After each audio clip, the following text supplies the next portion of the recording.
Jadi Bang Amar jangan dong, sudah turunan dong. berkata, ayo ini repot banget ya. Turunan Udah, nggak? lanjut. Nah, Bang Amar sudah silo banget pas bisa turunin. Nah, berkata sejujur-jujurnya, yang itu juga dia ceritakan ke aku sama. Nggak ada yang dia lewat, mungkin ada lewatkan sedikit kali ya. Cuman yang berkata itu benar, semua yang dia ceritakan ke saya kayak gitu kejadian. Oke, dengan tadinya Abang Amar dugaan pemerasan hampir 3 miliar itu di mana? Apakah memang sudah mendengar sebelum adanya persidangan ini atau seperti apa? Oh ya udah, kalau itu udah tahu. Cuma untuk lebih jelasnya nanti di sidang berikutnya aja ya, pas saksi-saksi. Berarti memang sudah ada saksi mahkota yang tahu. Mudah-mudahan ada. Dok, itu kan yang tadi 300 juta kan kata Bang Amar, dokter sendiri yang komunikasi sama si Pipin itu apa? Komunikasinya seperti Ya, apa? makanya nanti kita lihat di persidangan, aku nggak bisa buka di sini. Apakah dia meminta uang juga terhadap dokter? Ya seperti yang tadi Bang Amar jelaskan, karena dia perantara Polsek dan saya lah ya, istilahnya keluarganya Bang Amar. Tapi untuk ketemu dan apanya aku ketemu atau enggak nanti di persidangan aja. Tapi artinya di situ kalau memang Amar bisa memberikan 300 juta, kasus ini nggak akan berlanjut gitu ya? Iya. Poin utamanya ya? Berarti Karena Bang Amar nggak memberikan 300 juta tersebut, makanya saya tidak bisa menjelaskan itu, nanti jelaskannya di persidangan. Kenapa tidak diberikan 300 juta, kenapa ada 300 juta kan? Kalau tidak ada 300 juta Bang Amar sudah menjelaskan. Tapi kenapa tidak ada 300 juta yang saya keluarkan nanti di persidangan. Aku harus menjelaskannya di persidangan. berarti kemungkinan kakak akan menjadi saksi nanti. Bukan saya yang jadi saksi. Saya nggak jadi saksi lah, mana bisa saya jadi saksi. Tapi nggak tahu pengacara, tapi saya emang nggak jadi saksi. Tapi apabila diminta untuk menjadi saksi apakah Siap lah, dengan senang hati saya jadi saksi. Tapi kayaknya sih enggak sih, karena udah ada lah saksi intinya untuk meringankan. Dok, dugaan dari kan Bang Amar hampir menangis kalau bicara soal anak-anak. Ya wajar lah, dia seorang ayah, saya juga kan punya anak, seorang ibu. Jadi wajar aja menurutku kalau dia nangis tentang anaknya, wajar. Apalagi dia kan nggak pernah ketemu gitu. Jadi menurutku sangat wajar lah. Berarti memang batas komunikasinya dari Bang Amar sendiri cukup kesulitan.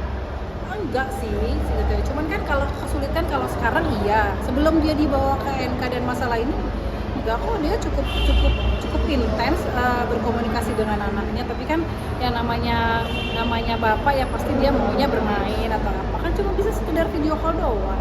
Jadi wajarnya kalau soal anak pasti dia sangat menangis tuh ya, sensitif. Tapi dari pihak keluarganya Amar sendiri sudah ada melakukan upaya-upaya mungkin Dan komunikasi dengan pihak komunikasinya oke kok sama pihak sananya juga, maksudnya pihak ibunya oke kok.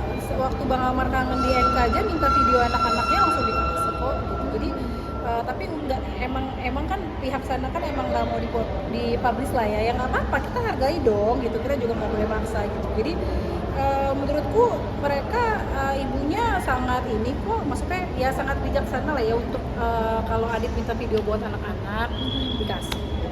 perihal dia barang-barangnya katanya pulang kan ke rumah, barang-barangnya di luar. Pulang kasus kedua podcast di Dedi.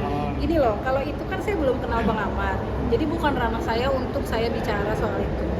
Harus diketahui juga, saya kan kenal Bang Amar itu setelah ada di Rutan Agustus 2024. Bang Amar itu di Rutan 2023 Oktober kalau nggak salah, Oktober apa November.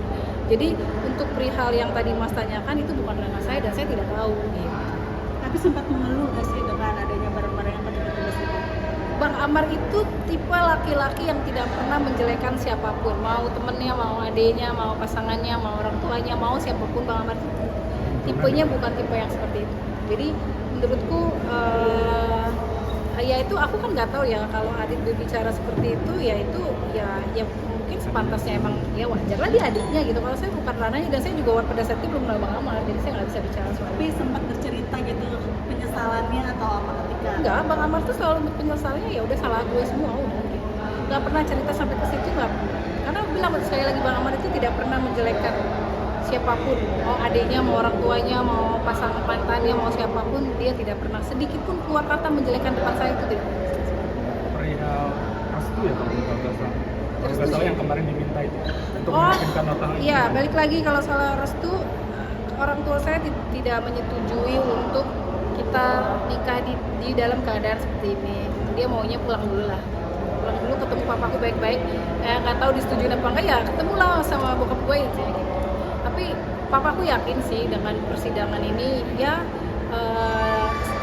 sedikit yakin lah, maksudnya bukan sedikit ya, maksudnya banyak keyakinan kalau insya Allah lah dia diputus bebas, jadi tahun ini bisa pulang. Itu, ya apa lagi? Udah ya? Cukup, oke.